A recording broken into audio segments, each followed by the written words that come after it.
반갑습니다. 말씀을 굽는 시간 말굽시. 오늘 아침에도 하나님 말씀으로 은혜 받게 되길 소망합니다. 오늘 하나님께서 우리에게 주신 말씀은 창세기 11장 6절에서부터 9절까지의 말씀입니다. 창세기 11장 6절에서부터 9절까지의 말씀, 제가 하나님 말씀 봉독합니다. 여호와께서 이르시되 이 무리가 한 족속이여 언어도 하나이므로 이같이 시작하였으니 이후로는 그 하고자 하는 일을 막을 수 없으리로다. 자, 우리가 내려가서 거기서 그들의 언어를 혼잡하게 하여 그들이 서로 알아듣지 못하게 하자 하시고 여호와께서 거기서 그들을 온 지면에 흩으셨으므로 그들이 그 도시를 건설하기를 그쳤더라.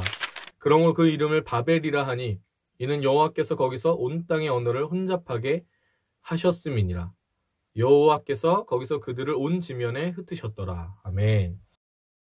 오늘도 이 아침에 하나님 이 말씀 가지고 은혜 받게 되기를 소망합니다. 우리가 신앙생활이라는 것이 무엇인지에 대해서 정확하게 이해를 할 필요가 있습니다.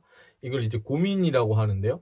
고민, 의미를 향해 나아가야 한다는 것이죠. 우리가 신앙생활 가운데 많이 흔들리고 어려운 이유 중에 가장 결정적인 것은요, 신앙의 부분 하나하나를 의미를 정확하게 알고 있지 못하기 때문에 그렇습니다. 이게 그렇게 되면 어떻게 되는 거냐면, 내가 이 손에 카드를 가지고 있어요. 돈이 든 카드를 가지고 있으면서 현금이 없다고 편의점에서 뭘 사 먹거나 가게에서 음식을 못 먹고 굶고 있는 거예요. 현금이 없으니까. 근데 손에 뭐가 있다고요? 카드가.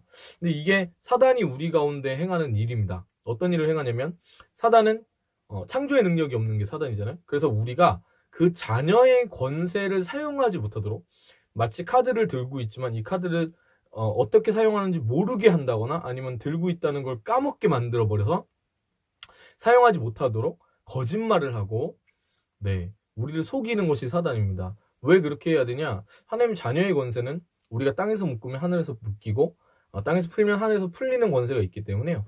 이 한 명의 크리스천이 하나님의 자녀된 그 권세를 온전히 회복해서 그 지경 가운데 나아갈 때에 그 땅이 하나님의 것이 되어버리기 때문에 그래요. 믿음의 사람의 믿음의 선포가 되어진 그 순간 사단의 세력이 떠나갈 수밖에 없기 때문에 사단은 한 명의 그리스도인들을 그런 식으로 속이는 거죠. 의미를 알 수 없게끔. 뭐의 의미를 알 수 없겠군요? 기도의 의미, 말씀의 의미, 예배의 의미, 믿음이라는 것의 의미, 은혜라는 것의 의미를 다 까먹게 만드는 겁니다. 그래서 정확한 거를 모르니까 다 두리뭉실하게 있다가 다 놓쳐버리는 것이죠. 그래서 카드가 있다는 걸 모르는 상태로 만들어버리는 게 사단이 하는 일입니다. 근데 우리가 정의해야 되는 가장 결정적인 것 중에 하나는 무엇이냐면 신앙생활이라는 거죠. 여러분, 신앙생활, 예수님 믿는 신앙생활이라는 것은 무엇일까요? 신앙생활이 어떤 것이냐에 따른 정의가 굉장히 중요한 게, 신앙생활의 정의에 따라서 그 사람이 생활하는 형태가 완전히 달라지기 때문에 이게 매우 중요합니다. 어떤 사람에게 기도가 신앙생활이다. 그럼 그분은 이제 말씀이고 뭐고 다 필요 없고 그냥 기도만 열심히 하시겠죠. 어떤 분이 말씀을 보는 게 이제 신앙생활이다. 딱 그렇게만 정의해버리면 말씀만 보고 나머지 뭐 그냥 되게 아무것도 다 모를 수 있어요. 그래서 신앙생활이라는 게 어떤 거냐? 뭐 그냥 주말에 나가가지고 교회 건물 들어가가지고 그냥 앉아있는 게 신앙생활이신 분들도 있을 수 있는 거죠. 무슨 의미인지 아시겠죠? 신앙생활의 정의가 굉장히 중요한데, 신앙생활이라는 것은 무엇이냐면 하나님과의 관계입니다. 신앙생활이 뭐라고요? 하나님과의 관계. 이 관계는 교제를 뜻하는 거죠. 하나님과의 교제. 이거를 좀 우리 시대에 잃어버리고 있는 단어 중에 하나를 뽑아서 얘기하자 그러면은 뭐가 되냐면 사귐이라고 할 수 있습니다. 하나님과의 사귐이 신앙생활입니다. 그 신앙생활 가운데 하나님을 무엇으로 사귄다고요? 말씀으로 하나님을 알게 되는 건데요. 하나님 말씀이시기 때문에 말씀이 육신이 되어 우리 가운데 오신 예수 그리스도.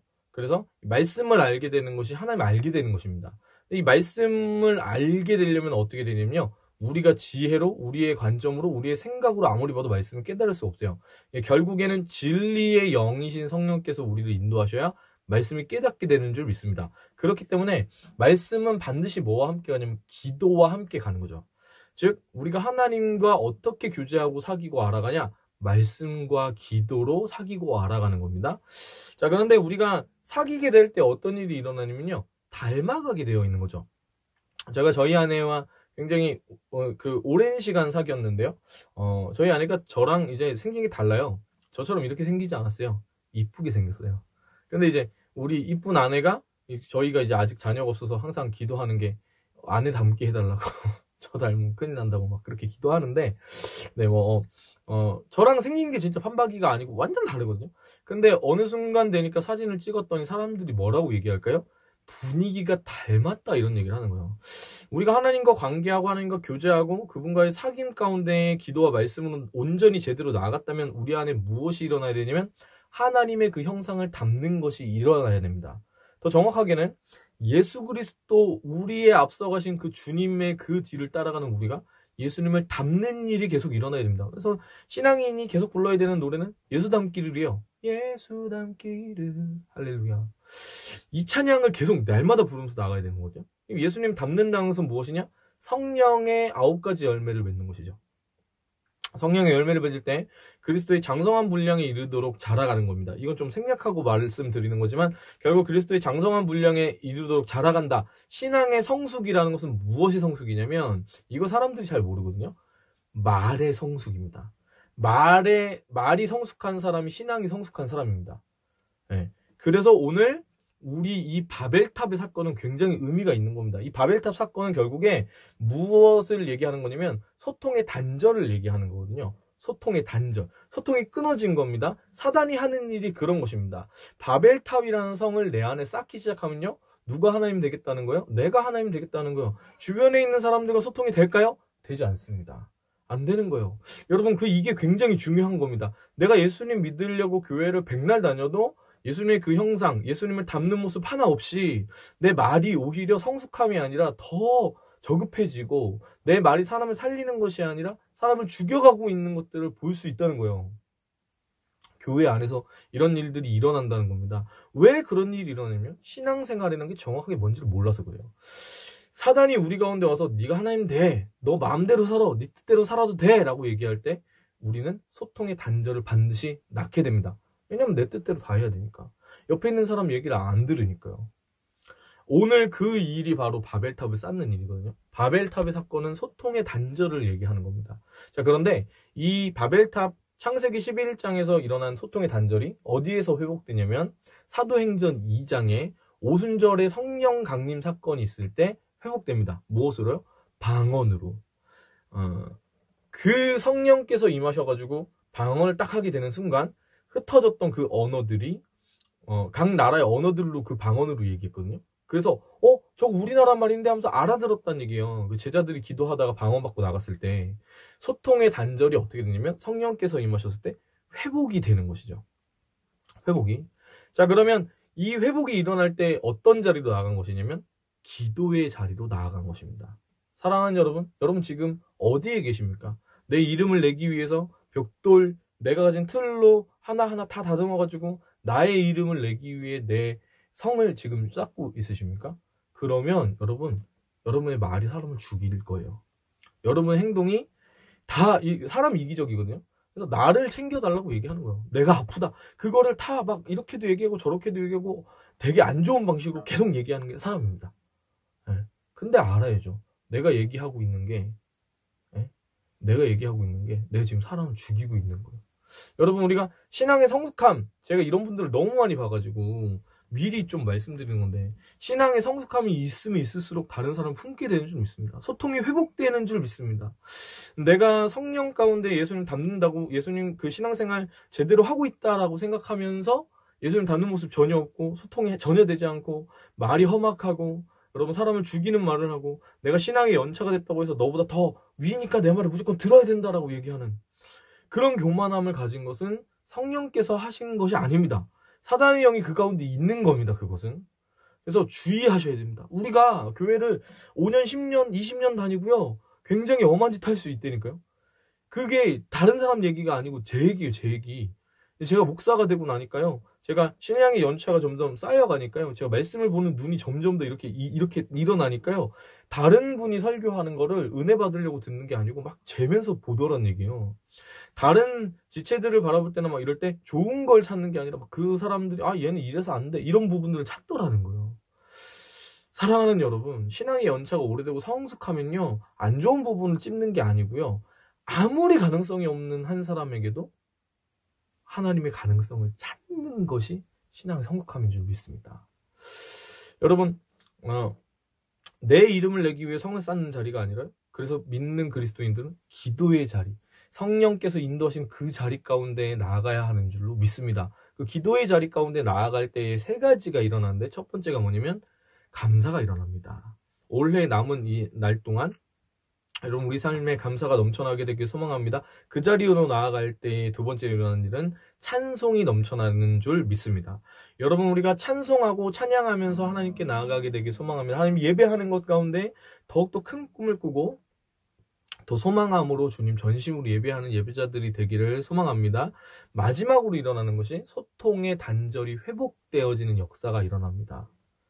여러분 우리가 기도할 때 우리의 가정에 깨어진 부분들이, 우리의 관계 가운데 깨어진 부분들이, 우리의 직장과 우리의 교회 가운데 깨어진 부분들이 회복될 줄 믿습니다. 그래서 하나님께서 여러분들은 그 축복의 통로로 삼으시는 것이죠. 네. 여러분 우리가 기도의 자리, 이때 더욱더 기도하고 말씀 보고 찬양하는 그 자리, 예배하는 그 자리, 그 은혜에 대한 사모함이 더 많이 넘쳤으면 좋겠습니다. 그래서 그 은혜의 자리 가운데 나아가는, 내 것을 내려놓고 내가 가진 생각과 고집도 다 내려놓고 우리의 성품이 바뀌어지고, 다른 사람들이 우리를 볼 때 예수님 닮은 것 같아요 라고 말할 수 있는, 널 보면 예수님 보는 것 같아 라는 그 말을, 너의 말이 예수님의 말처럼 들린다고, 그런 말을 듣는 우리들이었으면 좋겠습니다. 네, 사랑하고 축복합니다. 네, 오늘 우리가 함께 할 찬양은 예수는 빛이라는 찬양인데요, 너무 아름다운 찬양인 것 같아요. 가사를 보면 빛이 없는 내 삶에 찾아오신 주의 빛이 내 삶을 비추어 갈 때 생명이 되네. 요게 우리 가운데에 신앙생활 하는 우리에게 일어나는 일이거든요. 우리는 빛이 아니지만 어둠에 있는 우리 가운데 예수님이 빛을 비추어 주실 때 그 빛 받아서 빛이 되는 존재들이죠. 예수님의 빛을 우리가 품게 되고 닮아가게 되는 줄 믿습니다. 그래서 오늘 이 아침에 그 주님 바라보시면서 함께 찬양하기 원합니다. 참 너무 아름다운 찬양인데요. 함께 고백할까요?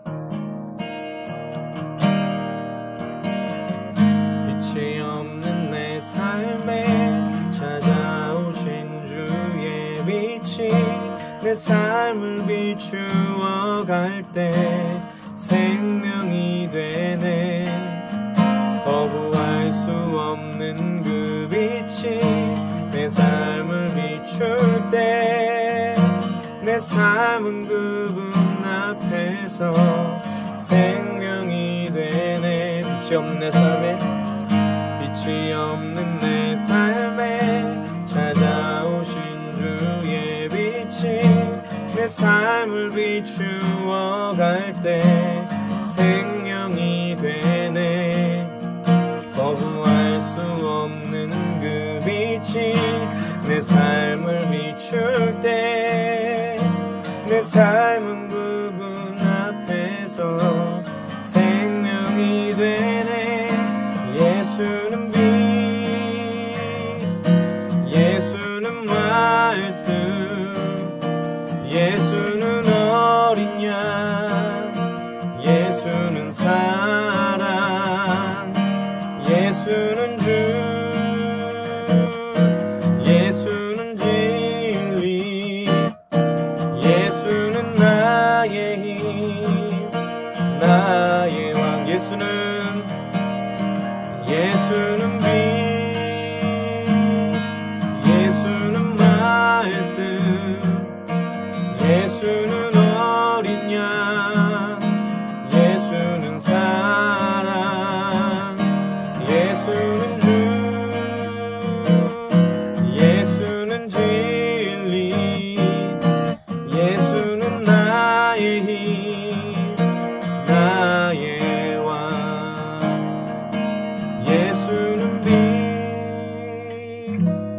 예수는 말씀, 예수는 어린 양, 예수는 사랑, 예수는 주, 예수는 진리, 예수는 나의 힘, 나의 왕. 주님, 오늘 하루도 생명이신 예수 그리스도의 그 빛이 우리 가운데 비추어질 수 있도록 인도하여 주시옵소서. 우리가 예수님 닮은 그 한날 살아갈 수 있도록 인도하여 주시옵소서.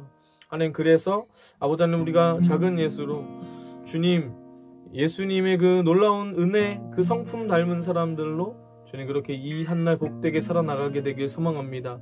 하나님 우리 가운데에 성령으로 임하사 우리가 은혜의 자리, 기도의 자리로 나아갈 때 아버지 주님의 형상을 닮아가게 하시고 우리 안에 단절되고 끊어졌던 소통이 아버지 하나님 일어날 수 있도록 인도하여 주시옵소서. 그리하여서 우리가 예수님만큼 성숙한 사람 될 수 있도록 주님 하루하루 우리를 빚어가 주시옵소서. 그 주님 손 붙잡고 오늘 하루도 걸어가길 소망하며 감사드리며 예수님의 이름으로 기도합니다. 아멘.